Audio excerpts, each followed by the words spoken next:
నమస్కారం అందరికీ. శ్రీరామైన 33 రోజుల యాత్రలో ఇవాళ 20వ అధ్యాయం. సీతమ్మ కనిపించకపోవడంతో శ్రీరాముడు మరియు లక్ష్మణుడు అందరినీ వెతుకుతూ అడవిలో తిరుగుతున్నారు. వారి హృదయాలలో దుఃఖంతో నిండిపోయింది.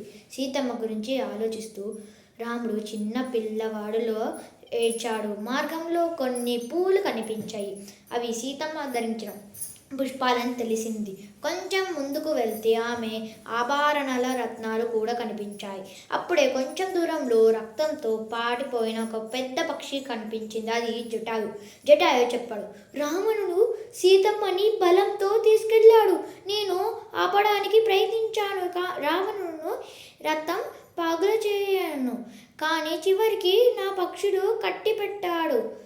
అలా చెప్పి జటాయు ప్రాణాలు విడిచాడు. శ్రీరాముడు జటాయుని గొప్పగా ఆలింగనం చేసి, నీకు నా రుణం అప్పటికి తీర్చలేనిది అని బాధతో అన్నాడు. తన తండ్రి స్నేహితుడిని లాగా జటాయుకి అంతిమ సంస్కారాలు నిర్వహించి ఇక్కడ మనకి ఒక గొప్ప సందేశం. ధర్మం కోసం జీవితం కూడా ఇచ్చేవారు నిజమైన వీరులు.